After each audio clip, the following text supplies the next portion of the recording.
Hey guys, it's Ted Bogert. We're back with the Ted Show. First time guest, Matt Wolff is here. We're going to talk about tickets are coming, tickettimemachine.com. He's got a lot of cool stuff. You got to look at that website. I mean, there's just so much cool stuff going on. We're going to learn about his journey. Welcome, Matt. How you doing? Hey, Ted. So there are return guests here. Is that what you're saying? People come back? Oh, yeah. Occasionally you got something to promote. If I love you, you can come back on anytime. All right. Well, let's see that. Let's see how this goes first today. You're going to be fantastic. All right. So tell us about you, because my audience tries to do a little bit of research, but, we all want to wait and hear what the person has to say. So give us a little origin story on Matt Wolff. Yeah. I'm born in Marlboro, New Jersey, central New Jersey. I have a twin brother and an older sister. And, it's funny. Someone just posted on Twitter today about what your first memory was. And I feel like we don't remember things so clearly as the kids probably today are going to remember it. True. But grew up, played a lot of sports, listened to music, started to get into music, and followed my twin brother down to the University of Florida. I actually went to community college for a year and then had a great time there. Go Gators. Yeah, go Gators. And as you can see, the colors of my I get it now. Okay, it's making more sense. I'm with you. Graduated and moved home for about a month, and then moved down to Florida. My dad had worked in New York City for a long time, and his commute, and my sister wake up at 5 a.m., get home at 9, go to bed, wake up at 5. So I was like, this is not for me. I moved in with my grandparents in Florida, South Florida, right after college, and I've been here since. We could do a whole show. What's that? Do you miss the cold? I was born in New Jersey. I don't miss the cold. I go up there probably 2 or 3 times. I actually like going up when it's cold a little bit, as long as I can, wear a long sleeve and feel comfortable. It's crazy now, right? I mean, they're talking about 7 degrees.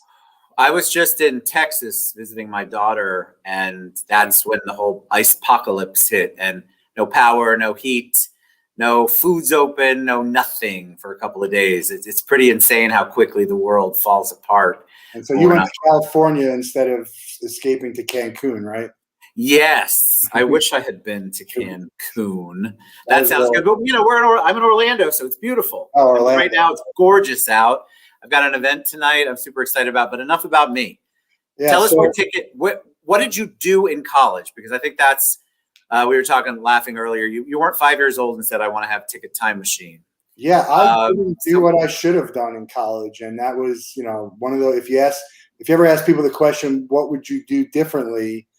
A lot. And so I enjoyed the college experience. My twin brother was there, some of my closest friends. I went to the games. I went out at night. I wasn't a great student. I'm more of a book smart, street smart kind of guy than a book smart. My brother, interestingly enough, again, he's my twin, is more book smart. That's funny. So he had an internship with Madison Square Garden for a whole semester. Nice. He graduated and got a job with Showtime right away. I didn't get any internships, partly because I guess maybe I wasn't as aggressive enough. My grades weren't as good, whatever the reason was. And I came down to Florida, and as you know, if you're not a doctor or lawyer, Florida is kind of a tough area to get in a job. Very hard. So it took me about almost 10 years to get myself to a job that I would be proud to put on my resume. That's a long time. That's a long time. What were you just trying to find your way? Did you have any kind of idea what you wanted to do, or you just had? I think a lot of people don't know at that age. That's why when people graduate at 22, I'm like, how do you know? Yeah. I always want sports and entertainment is always my thing. So I always thought I would get into that. And, with one of the things I was looking for, and I was looking for internships in the movie business. I wanted to work on movie trailers. And I think, now I hate trailers because they freaking give the whole movie away. They do, man. It's not like the old days where you had left some suspense. There's no suspense anymore. Just put Will Smith on the screen and say, hey, Will Smith is in this movie. Come see it. What else do you need? I hate it when they tell the whole storyline. I'm like, why am I going to the movie? You just showed me the 2 best parts of the whole movie. Well, it's funny you say that because, what was the one with Will Ferrell and the brothers? Step Brothers. Step Brothers. So the scene where he falls down on the bunk bed, that was the funniest scene in the whole entire movie, and they showed it right in the trailers. And that's a funny movie, but it's and then we're watching the Super Bowl, and Coming to America 2 comes on. I'm like, I'm going like this. I'm going away. I don't want to hear anything about it. I just want to go see it. So movies is really what I started, and then I realized I had a whole book, and I think I still have it. This book of all the movie companies, and I realized it wasn't going to happen for me. So I kind of gave up on that, and I said, let me just get a job. Like, marketing is really what I wanted to do, marketing, promotions. And I tried for sports. I applied to a ton of jobs. Again, there were the first 2 companies I joined. One was, the first company I joined was like, it was a scam essentially. And then my mom introduced me to someone who had a company just to get me out of there. And it turns out that company was a scam. Was a scam too? Yeah. And they would be like, oh, that's a scam. And I'm like, these people, I'll give you the short version of it. We actually had to sue them for the commissions that they owed me. And when we did a deposition, my friend Jeff and I were having a good old time with this thing. It turns out they weren't even using their first names. They were using their middle names on the calls. So if you're using your middle name, if you're using your middle name, and not because unless your first name is like, Dick or, some other crazy name that you don't want, that your parents gave you and you hate. Yep. And so that was funny. But anyway, fast forward.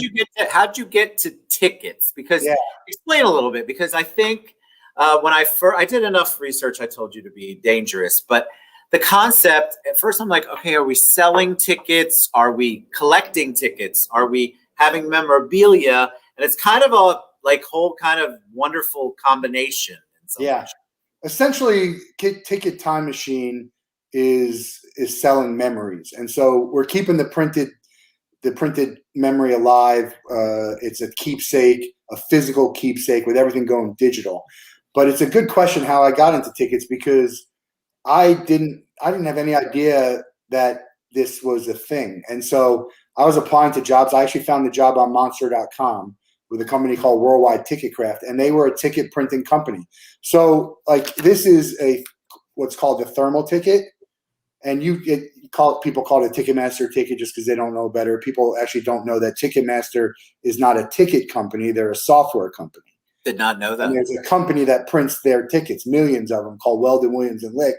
And Weldon, Williams & Lick actually acquired the company that I worked for way after I left.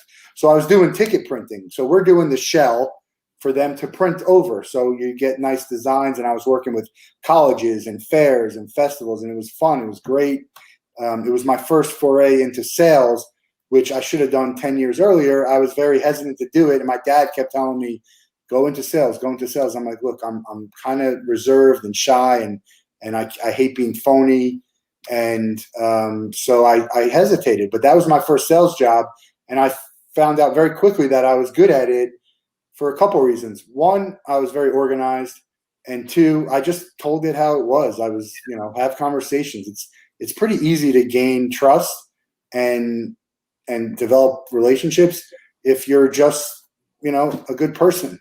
And listen, you obviously have listening skills. I think a lot of people they underestimate the value of being a good listener. Yeah. If people perceive you as a good listener, they tend to relate to you much faster and trust you quicker. Yeah. And then also I always go into something of what I call the soft sell. So I'm selling something that they're going to get anyway, right? I'm not selling my friend in college, his brother was selling those vacuum cleaners for those $3,000 vacuum cleaners. Oof, that's tough. They went around to the poor neighborhoods. Yep. And convinced them, and they were great salespeople. So, I'm not selling anything that the people don't need already. Correct. And to me, that's a good thing to be in. And so I wouldn't want to do something because it's hard enough to make a call, if you want to call it a cold call, right? But if you have to say, look, I'm just trying to help you get whatever you're already going to get from someone else. So let's just talk about, why you're getting it from them and what we have to offer. And, just now you have my information. So if you have a 3-year contract, I'll connect with you in 3 years. And I put it in my thing and go. I mean, I've chased $2,000 deals for 3 years that netted me nothing. Yep. I'm a customer guy. It's part of the process, right? Yeah. And so I have a question for you. Yeah, go ahead. Oh, you froze on me, I think.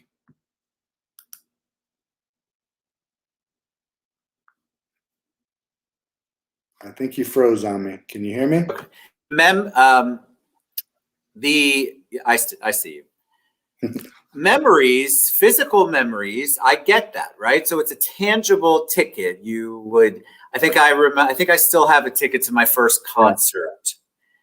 Yes. What's it like in the digital age, trying to collect how does that work? Because I would imagine, like, we all have photos on our phone. Like, I've got all my photos there. I don't have photo albums anymore. Yeah. What's it like on the ticket side? Well, I think you got different types of collectors. I have all the photos on my phone, but it's kind of hard to navigate through them. You could have albums, but how often are you actually going back and looking through them? Here we have, in the physical world, you have stuff that you're just holding. And so, it's very easy to share. It's a talking piece, but you could just have a collection. You could put these up on a wall. People have shadow boxes for tickets. You have albums for tickets. And with things going digital, people didn't have an opportunity to do that. You'd have a bad, I don't want to say a crappy print at home ticket. Right. And I keep all those just because I keep it. It's a memory, but it's terrible. And right. The crazy thing about the print at home ticket and this other things that I'll talk about is they could make the nicest print at home ticket ever. It costs nothing for them to do that. One person has to make one design, but they don't. They do a terrible design on it. I have print at homes, digital tickets that don't even tell me where the show is or when the show is. It's just a picture of the performer. So, it's not that people can't do it. It's that they don't want to. Right. They're lazy, a whole host of reasons. But the fact that everything's going digital and COVID pushed this faster, although COVID is really just a scapegoat for it. Like, I have this conversation all the time. Like, what's the difference if I put my phone to scan me in, or if I take it? No one's touching anything. Correct. And then they want contactless, right? But who's preparing your food and your merchandise? Well, that's the thing. I think it goes overboard, and there's excuses made some places, and then no rationale in others. Regardless, I understand why they're doing it. It saves them money, and they get to collect your data. So I understand it, and I'm happy because as they get the printed ticket away, then we're going to be in and say, hey, look, we're going to print for you guys, and we're going to help you generate revenue, and we're going to enhance your fan experience, and we're going to bridge the digital world with the physical world through QR codes, and we're going to give added value to your brand partners and sponsors with new real estate and new assets. So tell me what people, when they go to tickettimemachine.com, what do they see? What should they expect? Yeah, so we did a little revamp of the website. It still needs to go because there was the point in time, to what you said, that people just thought I was doing digital tickets. Now we have some boomerangs on there that show you we're holding a ticket. It'll give you the story of how we started Ticket Time, of why Ticket Time Machine was started. It was because of a no-hitter that I went to, and you can read the rest of the story. And then it'll tell you a little bit about me. And there's a fun thing that I saw where you click on a question, and it turns around for my answer, all about me. And, it shows you some of the products that we've done. I think that I'm so active on LinkedIn that I kind of use LinkedIn and Twitter and Instagram as I have a link tree. All of that is my website, until we actually are selling stuff on the website, which we don't do yet.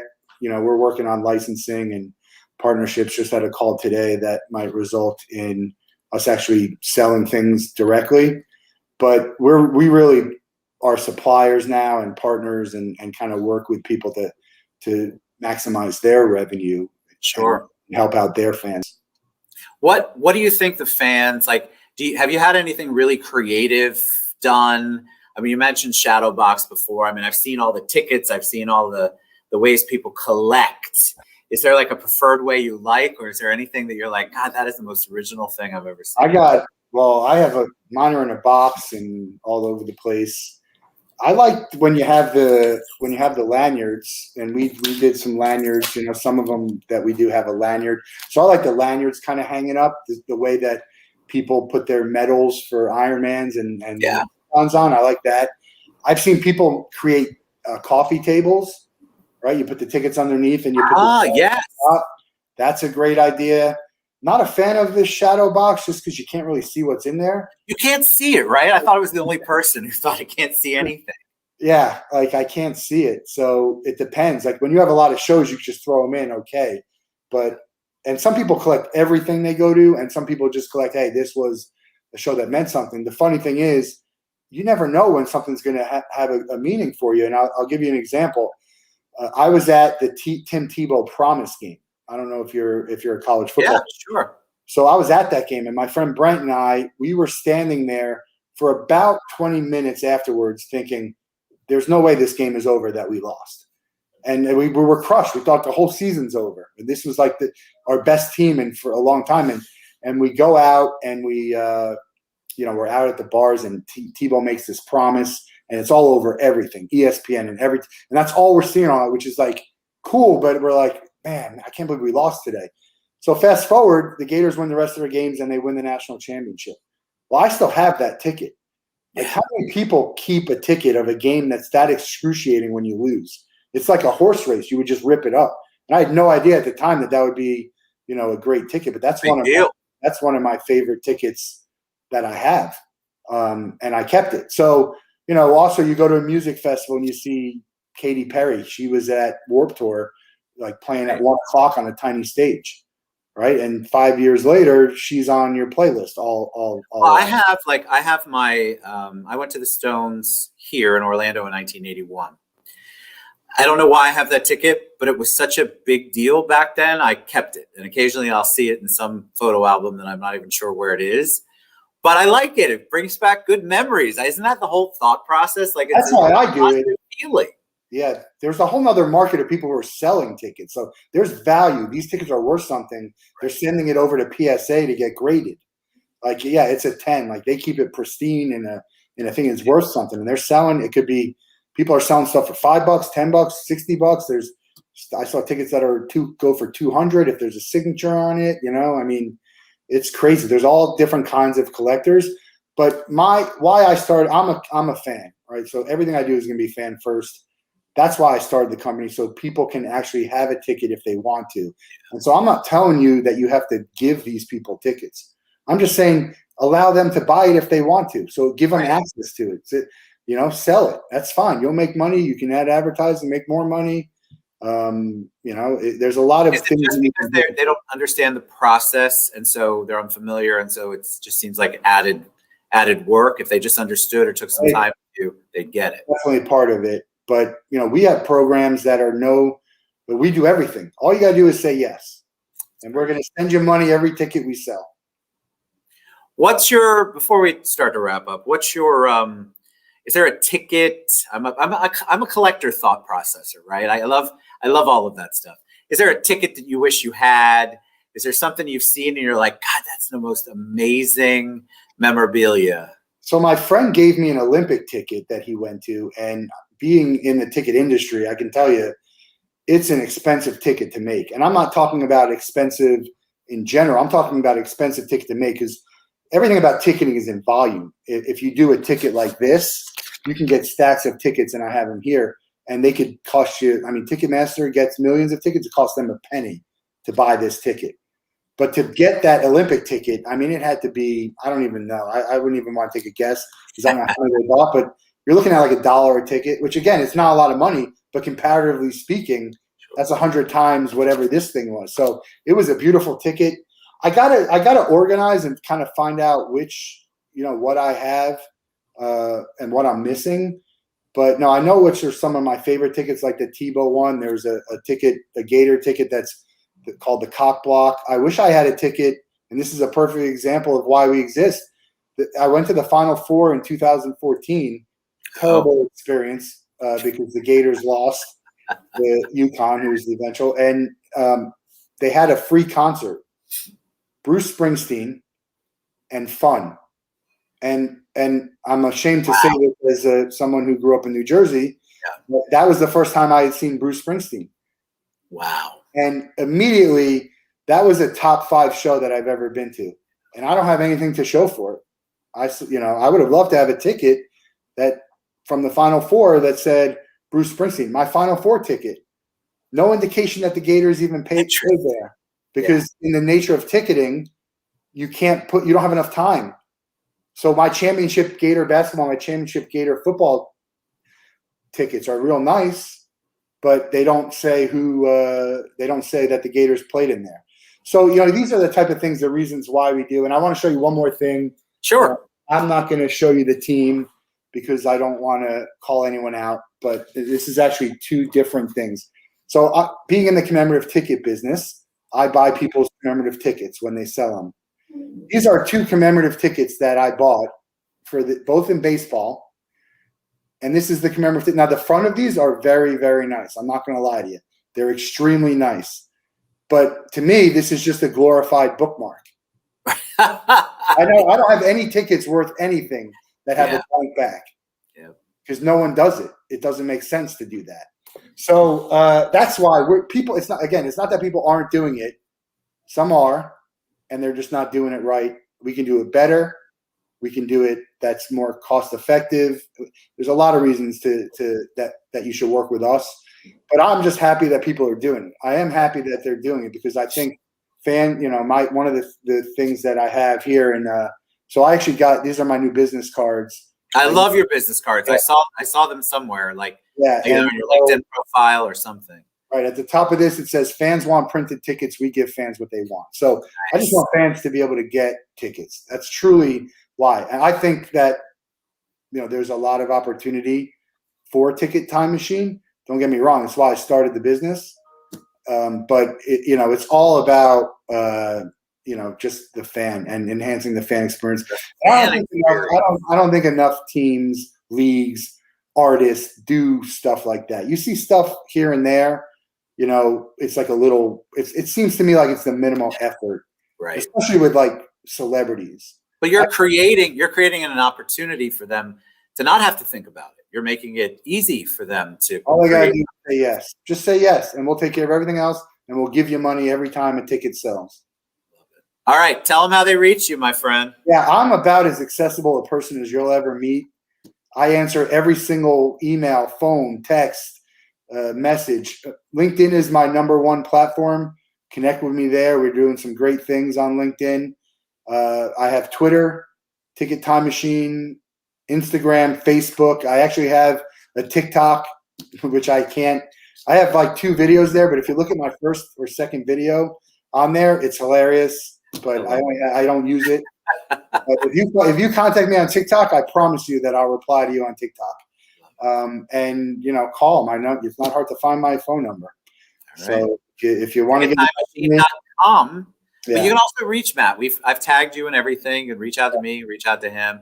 I just love this concept. It's funny because when we were talking back and forth, I'm like, I don't really get it because I didn't do the research. But once I started looking, that's a good point also, because I still do need to tweak the website and I have one-sheeters and it's very clear on that, but I do need to get it to where you come to my website and it's very clear.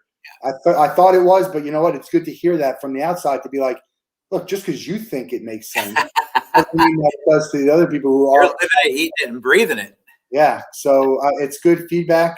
I appreciate you having me here. I look forward to having you on. You're amazing, Matt. I would love – thank you. I'm looking forward to coming on your show, and I appreciate you guys. Go reach out to Matt. TicketTimeMachine.com. He's super easy to get a hold of, and I just love the concept of this. It's so different than anything I've had showcased on the show before, so I'm very excited for you, my friend. Yeah, great to talk to you, and I'll be on here again anytime you need me to talk about anything or fill it up or all that. Sounds good. All right, Matt Wolff. Guys, we'll be back tomorrow. Reach out to Matt Wolff, TicketTimeMachine.com.